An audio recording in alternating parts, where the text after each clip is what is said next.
Okay, so today's message is super important, and especially if you're a member of the newly inaugurated Struggle Bus Club, you're going to want to stick around for this. Hi, happy Friday. I have your energy update for the next few days. It's Friday, November 7th. My name is Paula Taylor. I'm a sound and energy activator, intuitive reader and channeler, body worker, and fearless alchemist, seraphim, and I coach people on the path to spiritual awakening. So, first, a little bit about the Struggle Bus. If you don't know what I'm talking about, go back and watch the last video from Monday. The struggle bus is really the integration bus. And we've talked about this idea before where you can get off at 3 stops from the integration bus: activation, release, or both, activation and release.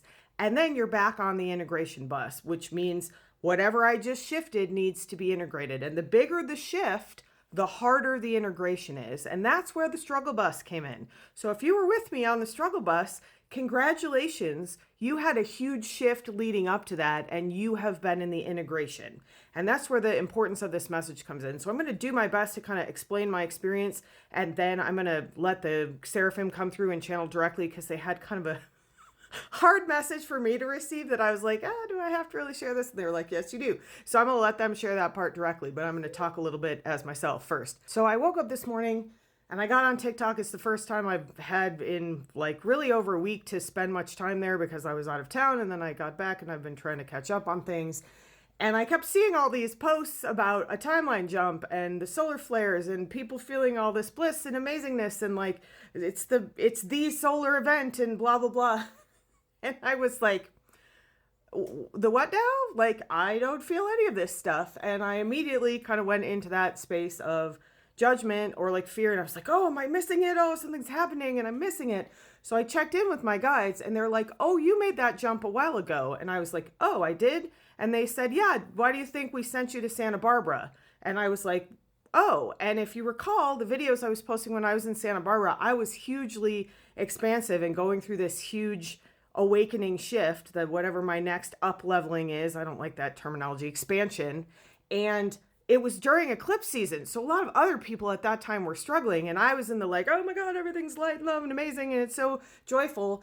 And this is purposeful. This is the message I got today.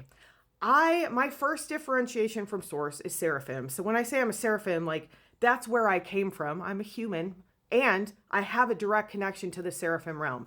And what the seraphim realm is literally holding the space of source. When source decided to differentiate out, experience not source, the first space that holds the physical space of source is the seraphim. So seraphim literally hold space. That's what we were made to do. And I've been holding space my entire life.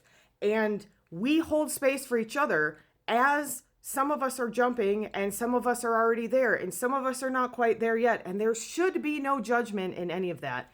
And the other message I got today is that I'm not supposed to hold space all the time. If I was, I would still be a seraphim. I'm here to experience all of the myriad emotions and energies that exist here in the physical space. So in this particular case, I jumped first. A lot of us did. If you're on the struggle bus now, you probably jumped a while ago with me. We jumped through this big timeline leap into this big expansion, and we've been holding the space of that to invite other people to come in. And this happens over and over again, and there's no judgment here. Sometimes we are the ones who jump first and are holding the space. Sometimes other people jump first and they are holding the space. This is how the circularity of the 5D really works. This is a space not of hierarchy, not of like less or more, better or worse. I did this first. And one of the messages, I keep saying this is a marathon, not a sprint. And what came through today is like, this is not even a race. We're not in a race. We are on a journey. And we're on a journey together. And sometimes some of us go ahead and scout ahead for what's next. And we put the carabiners in the rock so that the next people can climb up. And then sometimes we're resting and they're doing that work for us. So if you're seeing all this messaging about like, it's a huge jump and I'm in so much bliss and I'm in so much joy, and you're like, I'm still on the struggle bus, or at least in the integration bus. Like I'm not, the struggle bus for me just feels like the integration bus again. I recognize that's work that needs to be done before I can make my next big jump. And I jumped hugely about a month ago, and that is a jump that a lot of people are experiencing right now. We have a collective timeline and we have personal timelines. And your personal timeline doesn't always line up with the collective timeline. And when judgment comes up around that, whether it's your own or other people's, that is what is keeping us in this like 3D all or nothing, black or white mentality. And this is where the guides are going to come in and share the message about this part. It is time to truly let go of judgment. One of the aspects of judgment that you may be missing is comparison. When you are comparing yourself to others, you are in a state of judgment. Judgment is not a frequency that will allow you to expand fully into the unconditional love that you are calling 5D. As long as you are holding the frequency of judgment, you are missing the forest for the trees. This morning, our human woke up and she was judging herself. We cannot even get through to her when she is in the frequency of judgment. She must have more clarity, more coherence, more expansion in order for us to reach her. So when she is in a state of judgment, whether that is for herself or others, it's all related to judgment of self. A lot of it is a projection, judgment of self projected and received back through relation. When anyone is in a state of judgment, they are not aligned to receive messages and information from their intuition, from their higher self. They are not in a frequency to continue expanding into an experience of unconditional love. You have been in a state of judgment for so long, you have forgotten what it is like to be outside of that state. Your entire system is created around this judgment, this hierarchy, this comparison. That is what you call the 3D system. The 5D system must not include that judgment. It must be a place of circularity and unconditional love. And what our human was just referring to of holding space for each other as you are able. That is mutual aid. That is mutual support. When there are people struggling, there are people who are in expansion who can hold the space so that the people struggling can eventually find their way back into expansion. And then those in expansion begin to integrate and sometimes struggle.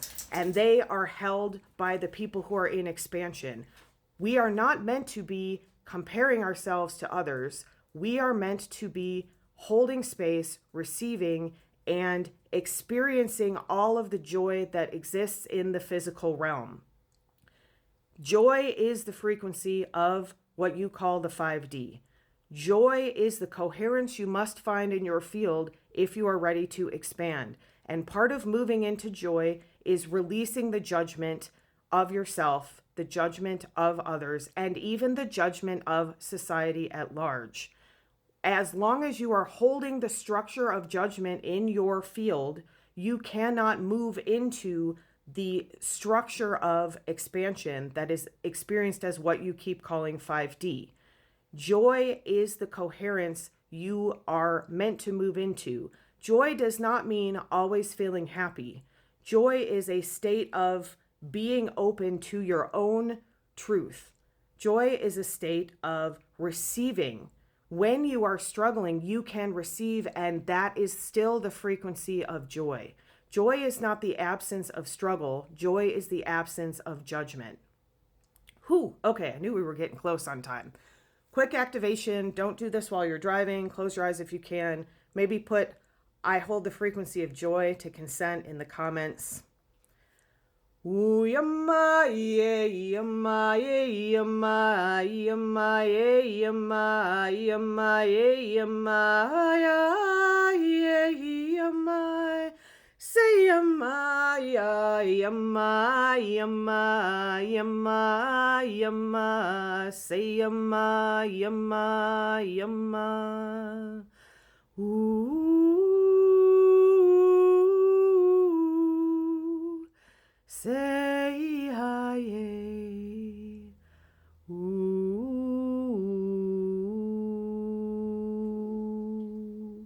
We are moving into the judgment-free space of joy, and we are doing this together. You are so loved. You are so supported. Have a beautiful rest of your day.